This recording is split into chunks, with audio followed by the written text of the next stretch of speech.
Então esse é o capítulo 8 aí do livro, né? E ele é basicamente uma ponte é, entre o que a gente vem falando aí de parte mais matemática, que são os fundamentos dos modelos, vai ver na sequência, e a conexão com os dados. O objetivo principal dessa aula aqui é tentar ver aonde que existe essa conexão, tentar apresentar alguma coisa sobre modelos e alguns conceitos finais aqui, que são relevantes para o que vem na sequência. Como que a gente enxerga o tipo de dado que a gente vai trabalhar num primeiro momento nos modelos que a gente vai estudar inicialmente, tá? Então, só retomando, né, o nosso objetivo é apresentar quatro grupos principais de modelos, aí, de machine learning principalmente. Então, a gente não vai chegar a discutir modelos de deep learning em profundidade, mas isso aqui tudo, toda essa base que a gente está vendo é basicamente a mesma, né? Então, os grupos de modelos que foram escolhidos no livro ali para tratar, num primeiro momento é a regressão, então, modelos de regressão, modelo de redução de dimensionalidade, estimativa de densidade, PDFs, enfim, né? E por último, classificação. Então, essa última etapa aqui, a gente vai entrar numa parte mais de implementação, né? Então, as aulas vão se resumir aí a apresentação teórica desses modelos com a conexão da parte matemática. E depois vocês vão seguir tutoriais ali de implementação para entender como que esses caras são de fato implementados. E aí vem toda a conexão aí de como que algumas coisas de álgebra linear, estatística, otimização são de fato implementadas. Então isso vai ser feito por meio dos tutoriais que eu vou mostrar posteriormente, tá? Bom, então, para chegar nisso daqui, né, eu preciso adiantar algumas discussões, alguns tópicos aí que são importantes, que eu vou tentar fazer nesse vídeo aqui. Então, vai ser um vídeo relativamente curto em relação aos demais aí, né? A gente tá vendo na disciplina, mas é para tentar fechar então essa conexão e a gente poder começar a falar sobre os modelos no próximo vídeo. Então, primeira coisa, né, a gente vai falar de dados, modelos e o processo de aprendizado. Esse aqui é o foco principal desse vídeo, né? Começando primeiro com os dados aqui, né? Então, o tipo de dado que a gente vai tratar, né, é dado principalmente tabular, né? Então, são dados que estão organizados numa tabela. Então, essa tabela normalmente tem várias colunas.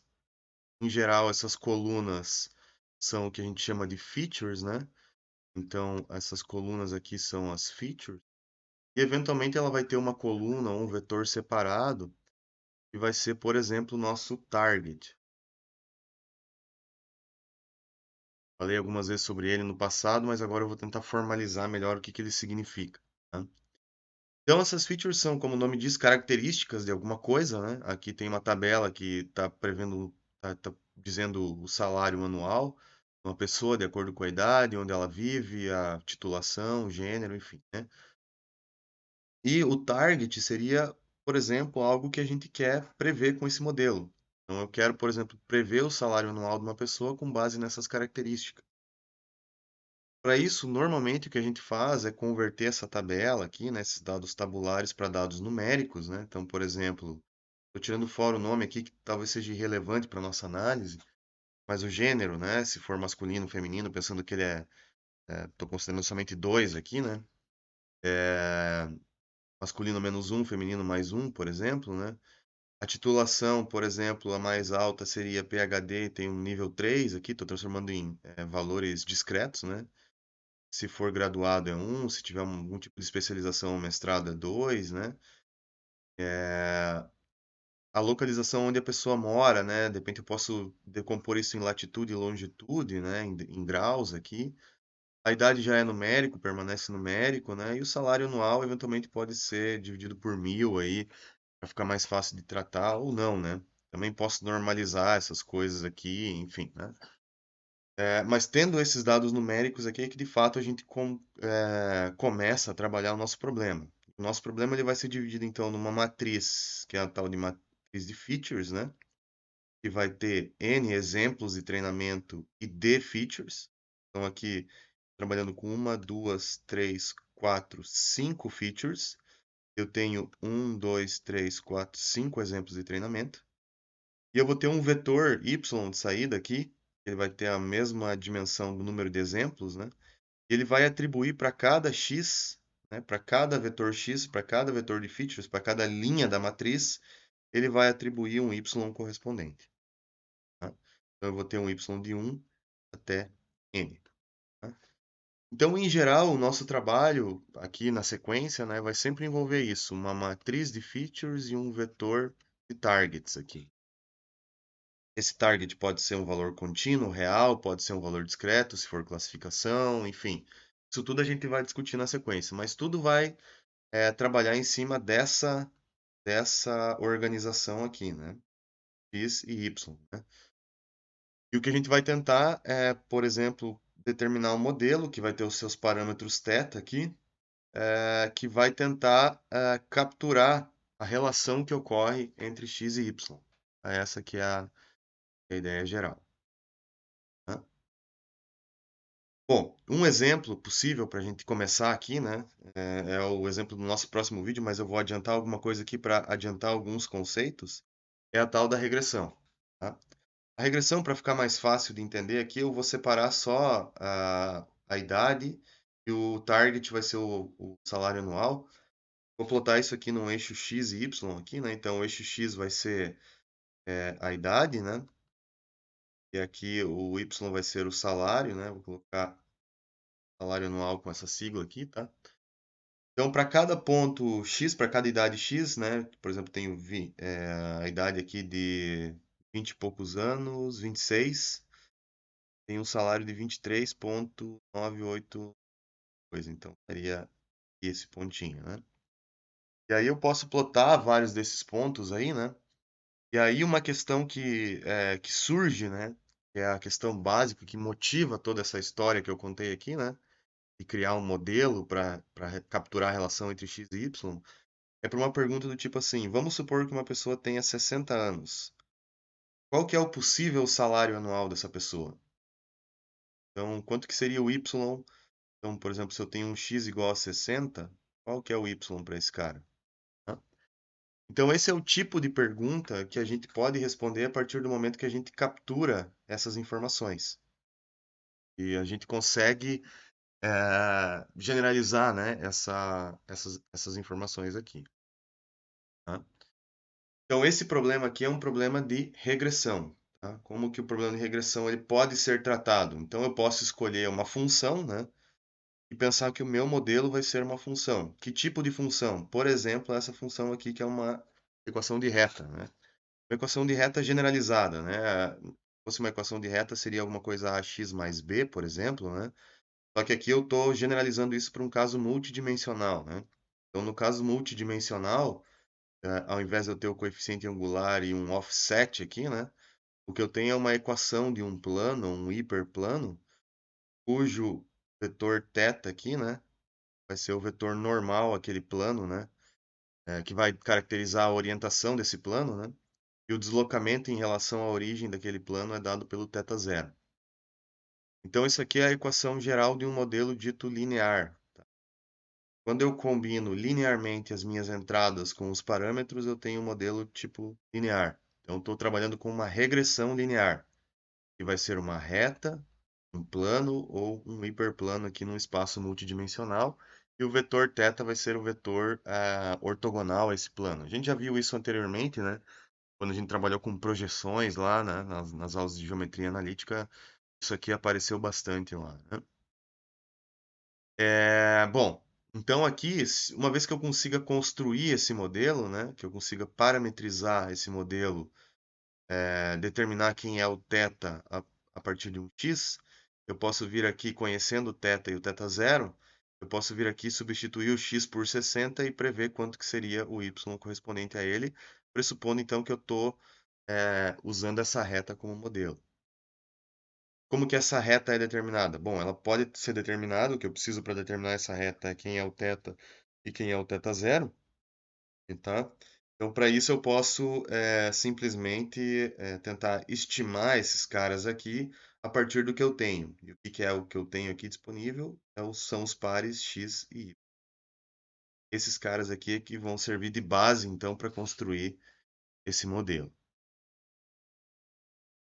E lembrando que nesse caso aqui da regressão, então, o que eu tenho é uma função, vou tentar estimar uma função que aprende a mapear do RD para o R, né? Então, eu estou pensando com uma única saída aqui para essa função.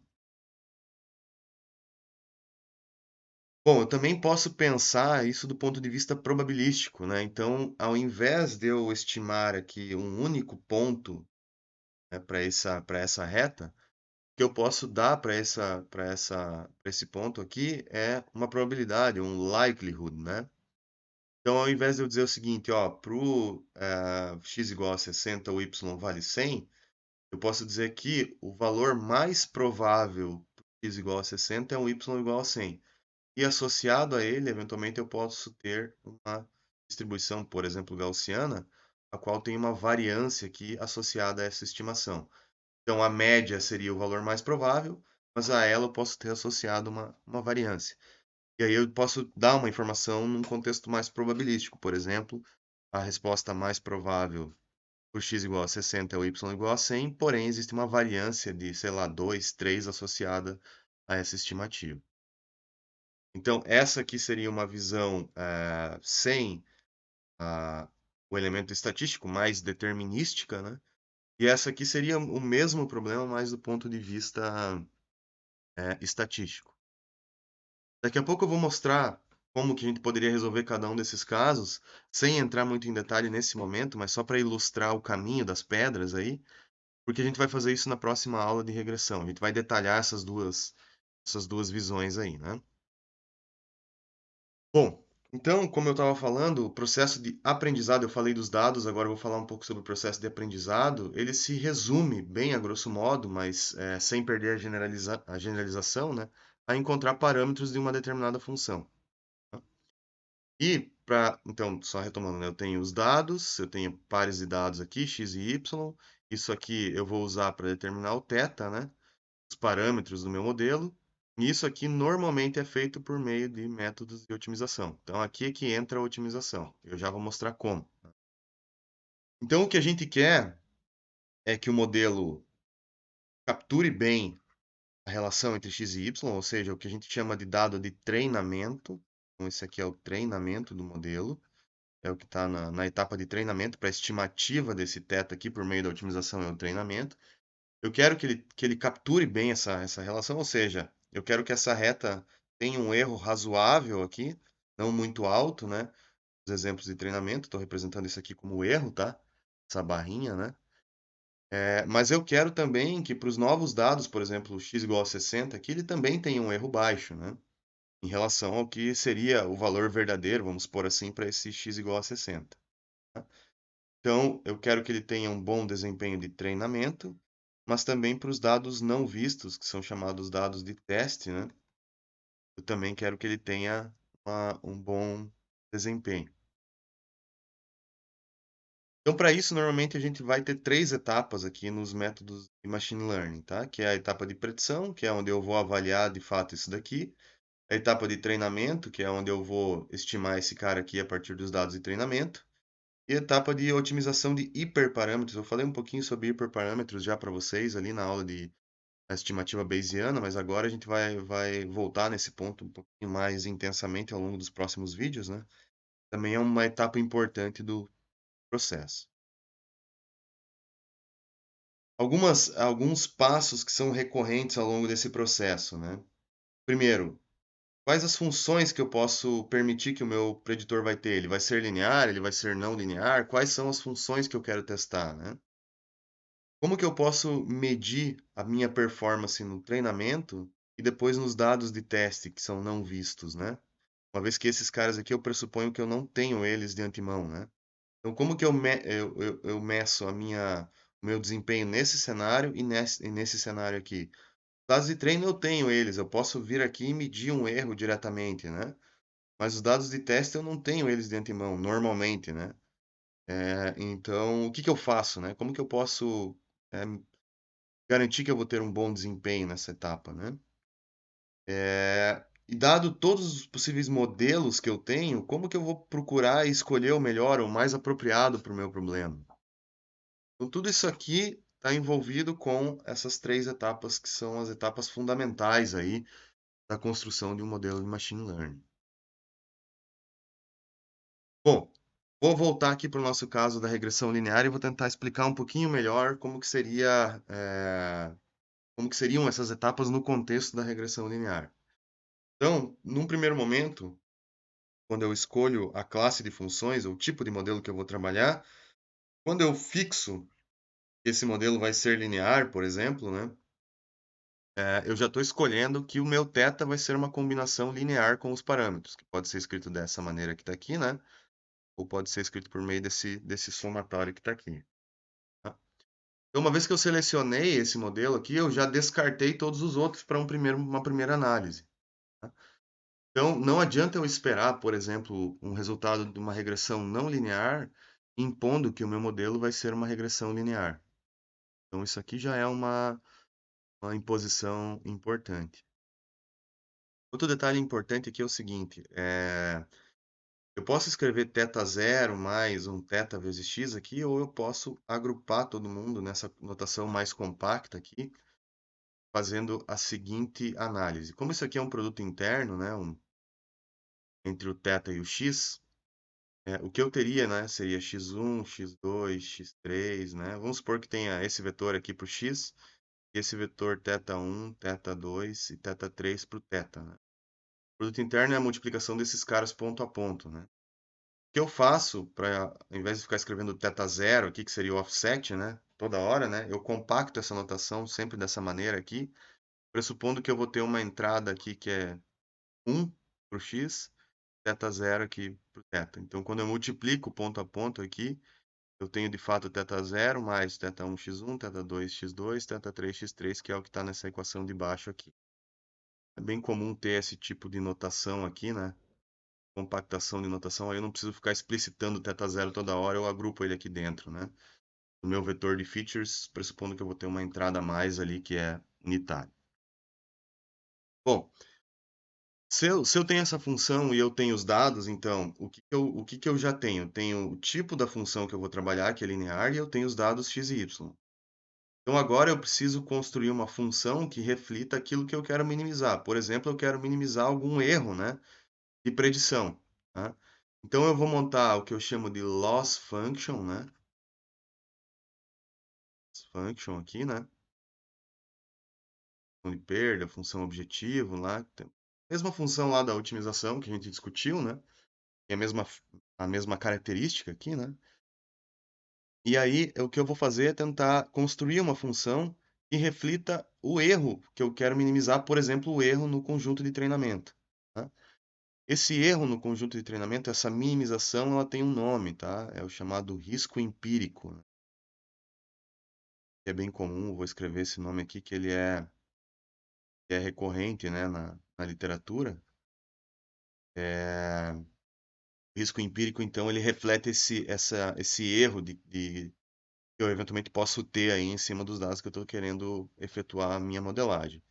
Como eu estou trabalhando com um problema de regressão, então o que eu quero é tentar minimizar o erro que eu tenho entre o y verdadeiro que eu tenho, vou voltar aqui para mostrar o que seria o y verdadeiro, seria esse valor aqui correspondente a cada pontinho, né? E o y que o meu modelo está estimando que é esse daqui. Então essa diferença aqui é o erro que eu estou tentando minimizar. Eu vou tentar minimizar esse cara aqui para todo mundo, né? Tentar minimizar ele aqui para toda esses pontos. Tá? Então, ao minimizar esse erro aqui, né? Esse cara aqui eu posso parametrizar então pela função que eu tenho, né? Que é o f de x e θ, né? E escrever por meio de um problema de otimização, que eu vou minimizar em relação a θ, 1 sobre n, a soma de todos os n pontos que eu tenho, a diferença entre o que eu tenho de valor verdadeiro e o que eu estou estimando pelo meu modelo. O que eu estou estimando pelo meu modelo, então, é o θ transposto vezes o x. Então, o que eu tenho para minimizar é essa função aqui, ou escrita em termos de álgebra linear, né? Essa norma L2 que está aqui. Tá? Então, ao resolver essa otimização que está aqui, eu vou encontrar um θ, e esse θ vai ser o θ que vai gerar o menor erro para todos os pontos aqui em relação a essa reta que eu estou traçando. Então, eu tenho várias possíveis retas aqui que cruzam esses pontos, né? Mas a que vai gerar um somatório menor do erro para todos esses pontos aqui é essa que está em preto, que eu estou mostrando aqui. Na verdade, eu não sei se ela é, mas provavelmente deve ser a mais perto de todas aí, tá? Bom, então eu não vou mostrar essa solução agora, porque isso vai falar um pouco mais adiante, tá? É, vai ter uma aula específica sobre isso aqui, onde a gente vai abrir esse equacionamento e tal. Tô só adiantando para falar alguns termos para não precisar repetir isso e a próxima aula ficar muito densa, né? E assim você já vai se acostumando com essa denominação também. O problema, né, com esse tipo de ajuste que eu estou mostrando aqui é, é que eventualmente ele pode cair num cenário de dois extremos aqui, que é o chamado overfitting e o underfitting, tá? Então vamos supor que eu tenho esses pontinhos aqui que são o mais, né? Eu tenho dois modelos extremos aqui. Um onde o meu modelo passa exatamente por todos os pontos aqui com erro zero, né? Ó, tá passando em cima dos pontos aqui. E um outro modelo linear aqui que ele tem um erro meio alto aqui, né? Para todos esses pontos, né? Relativamente alto, né? Em relação a esse primeiro aqui. Qual que é o problema desse primeiro modelo aqui, ó? Vamos supor que eu tenha, né? Parece razoável aqui que os meus dados, os pontos, eles vão aparecer em algum lugar, por exemplo, aqui, assim, né? Ou aqui, não sei, né? Mas não é de se esperar que eles estejam muito para longe, igual o meu modelo está estimando aqui, né? Muito menos, muito para cima, igual aquele outro lá, né? Que ele está indo lá para cima, nem aparece no gráfico, né? Então, esse modelo aqui, por mais que ele tenha um erro zero de treinamento, então treinamento muito baixo, o erro, né? É possível que ele tenha um erro muito alto para o conjunto de teste. Então, esse é para os dados não vistos, né? Então, esse é um modelo que ele está sobreajustado, né? Overfitting aqui em relação aos dados de treinamento. Esse outro modelo aqui, ele vai ter um erro relativamente alto para o treinamento, tá? Soma aqui dos modelos, né? Alto para o treinamento e alto para o teste. Então, esse é um modelo que ele nem para o conjunto de treinamento ele tem um resultado bom, ele está subajustado, né? E eu tenho o cenário ideal aqui, né? Seria o ajuste ok, né? Onde eu tenho um erro razoável, vou colocar baixo de treinamento aqui, mas também baixo para o conjunto de teste. Então, esse aqui é o cenário que a gente vai buscar, tá? Como que a gente pode buscar esse cenário? Existem várias alternativas que a gente vai comentar rapidamente hoje e rapidamente nas próximas aulas. Isso aqui entra mais num contexto de disciplina de machine learning mesmo, né? Uma das maneiras é, por exemplo, aplicar a chamada regularização, tá? Se a gente olhar aqui, ó, esse problema de otimização que eu estou impondo aqui, né? Uma maneira de evitar, por exemplo, que ele fique em overfitting, que é o caso mais comum e recorrente, né? É você aplicar a tal da regularização, tá? O que que a regularização faz? Ela adiciona aqui uma norma, a norma do próprio vetor de parâmetros, ponderada por um lambda aqui, que é o parâmetro definido a priori, né? E aí, opa, deixa eu só colocar aqui o nome certo aqui, seria θ1, só para ficar certo com a minha notação aqui, né? Aqui seria um θ asterisco.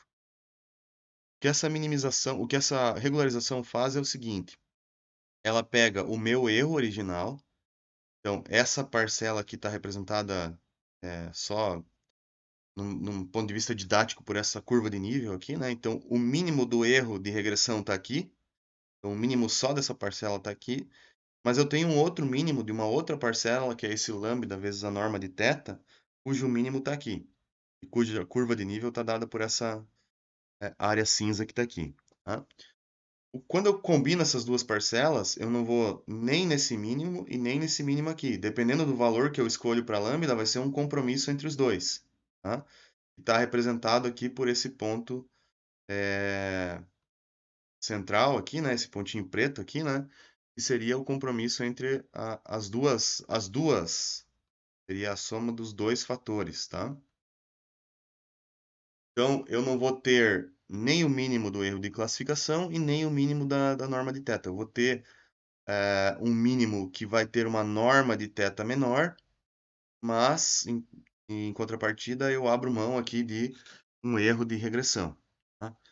Por que que se usa isso, né? Porque, em geral, o que acontece no overfitting é que eu vou ter valores muito altos de θ1, θ2, etc., né? Ou para alguns outros valores de θ aqui, valores muito altos que, em geral, levam o modelo para a situação de overfitting. Então, quando eu aplico a regressão, não estou detalhando muito isso aqui, tá? Mas só explicando a ideia. Mas quando eu aplico a regularização, então o que eu faço é forçar com que esses valores fiquem pequenos. Quando eles ficam menores, eu me aproximo dessa situação aqui, que são modelos mais regularizados, mais suaves, com valores mais uniformes e menores para os conjuntos de parâmetros. Essa aqui é a interpretação. Uma outra forma de tentar reduzir o overfitting ou tentar ver o que está acontecendo com o teu dado, né, com o teu modelo e com os dados, é você usar a chamada validação cruzada, né? Então, validação cruzada, ao invés de você usar todos os seus dados de treinamento, você subdivide ele, por exemplo, aqui em 5 partes e você deixa uma parte fora, que é o chamado conjunto de validação. E aí você pode embaralhar e gerar 5 conjuntos diferentes aqui, né? Treinamento e validação. E aí, a cada vez que você roda o teu modelo, eventualmente algum hiperparâmetro que ele tenha, por exemplo, esse lambda, se você estiver trabalhando com regularização, ou isso vale para qualquer outro parametrização de θ aqui, você usa esse conjunto de validação aqui como uma réplica do que seria o conjunto de teste, né? Para você ter uma ideia de quão bem você está em termos de treinamento e quão bem você estaria em termos de generalização, conjunto de teste, dados não vistos, né? E aí você pode, né, fazer esse embaralhamento aqui, fazer uma análise média para diferentes treinamento e teste aqui, para não ficar enviesado só para um, né? E aí você ter uma ideia mais geral aqui em termos de média, né, de desempenho aqui para todos esses conjuntos aqui, né? É, somatório aqui, né? E poderia ver o erro aqui para todos esses subconjuntos e tentar ter aí uma espécie de uma generalização dessa análise. Então, o conjunto de validação pode ajudar nesse sentido, né? Ele é como se fosse uma imitação do conjunto de teste para você tentar controlar o que está acontecendo. E aí você pode escolher os teus parâmetros aqui, que tem um melhor desempenho ali no conjunto de validação e possivelmente vai ser o que vai ter melhor desempenho para o conjunto de teste. Uma outra visualização desse mesmo problema é tentar trabalhar do ponto de vista probabilístico. Isso aqui também vou passar rapidinho porque a gente vai detalhar ele na próxima aula, no próximo vídeo. Tá? Então, como que seria o detalhamento aí do ponto de vista probabilístico? Então, o que eu quero fazer agora, deixa eu voltar um pouco, é essa estimativa aqui. Eu não quero mais um ponto, o que eu quero é uma PDF. Tá? Então, essa PDF ela pode ser representada, por exemplo, por meio de um maximum, de um likelihood, né? Produto de todos os likelihoods, de todos os y, dado x e dado θ. Tá? Também posso montar lá um log likelihood, isso aqui vai virar uma soma, né? Então seria normalmente se usa um valor negativo porque a gente quer minimizar, né? Perdão, a gente quer maximizar o log likelihood, tá? E aí se usa o valor negativo aqui, né? Da soma desses likelihoods aqui, né? Que seria a soma das probabilidades de x, do y, né? Dado o x e o θ, tá?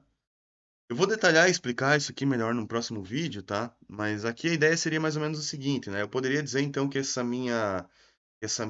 meu likelihood seria uma distribuição normal. Então, eu quero prever o y, dado que a média é dada por x transposto vezes o θ, porque a média. Lembrem que eu falei para vocês aqui que o que eu quero tentar é prever a média e uma variância, né? Então, a média vai ser justamente o θ transposto x para esse ponto. Então, essa aqui seria a média, né? E uma variância sigma aqui que vai ser a mesma para todos os pontos. A gente vai ver que isso também pode variar, tá? Bom, dado isso, então eu poderia abrir essa formulação, ó. Poderia dizer que isso aqui vai ser uma gaussiana, coloquei aqui a fórmula da gaussiana, média, variância. posso trabalhar nessa expressão aqui de modo a separar duas parcelas, uma que depende do n aqui e outra que não depende do n, né? Tô tirando fora aqui esse denominador e tal, né? Perdão, esse denominador não, essa parcela aqui, né? Porque isso aqui é um produto, né? Um log do produto disso aqui por isso daqui, então eu posso transformar numa soma, então eu separo em duas parcelas. O log do expoente aqui pode cair fora, né? Isso aqui deixa simplesmente y menos x transposto θ, o 2 sigma cai para fora, e o resto do somatório está aqui, tá?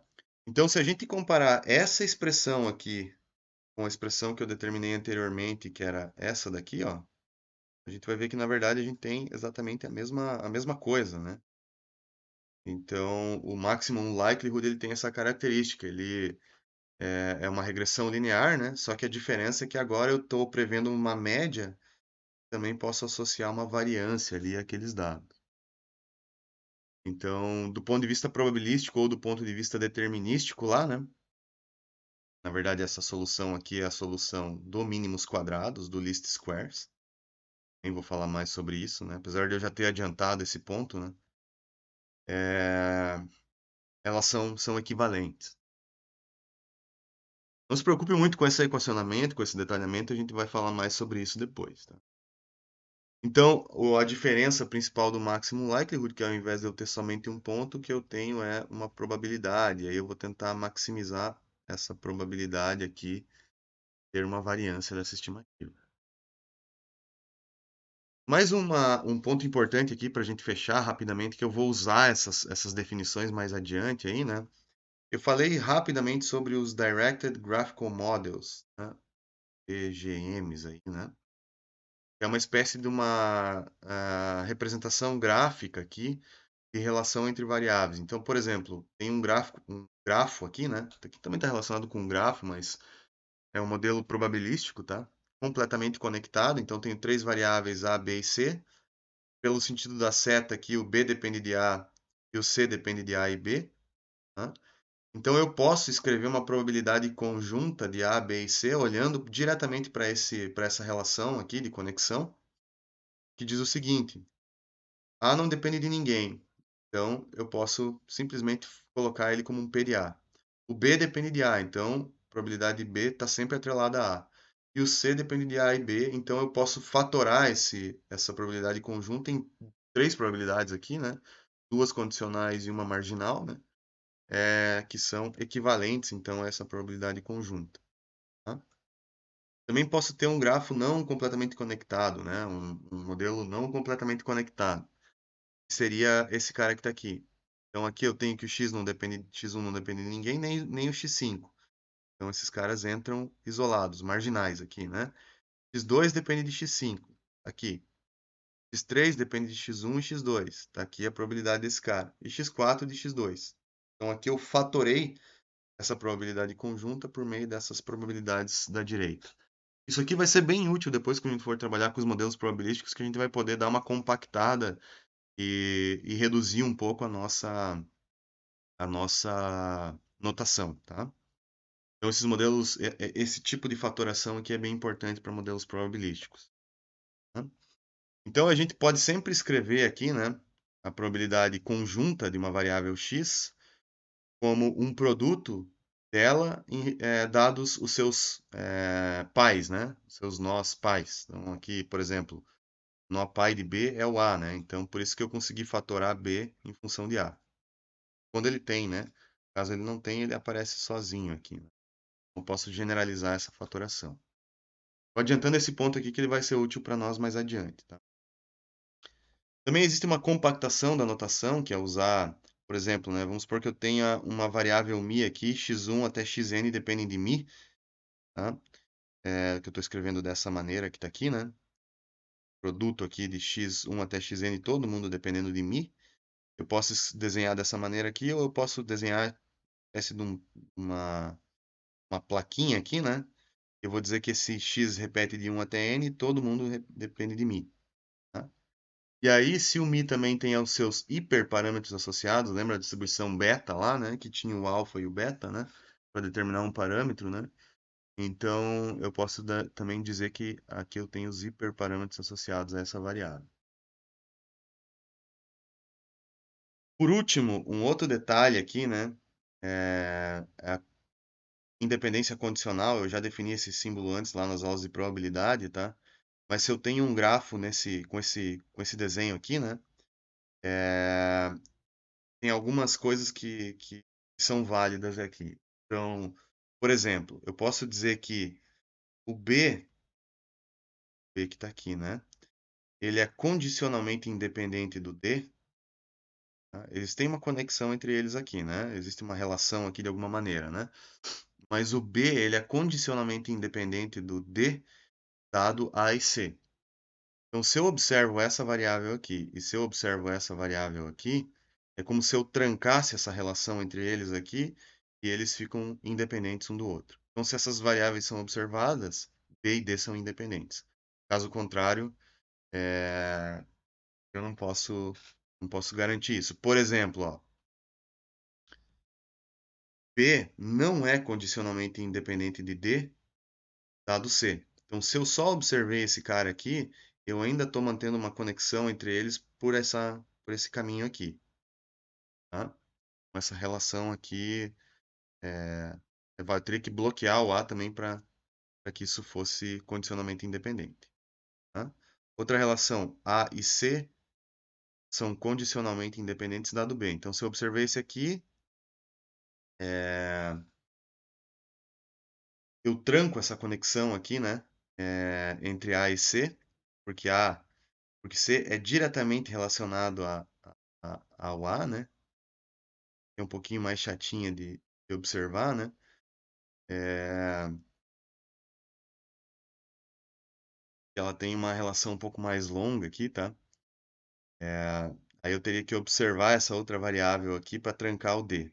Mas esse é um detalhe que eu vou deixar para mostrar mais adiante quando a gente for usar esse modelo aqui, tá? Acho que o mais importante seria você compreender num primeiro momento essa relação que está aqui. Mas mais adiante, quando eu voltar para esses caras aqui, eu vou falar um pouquinho mais.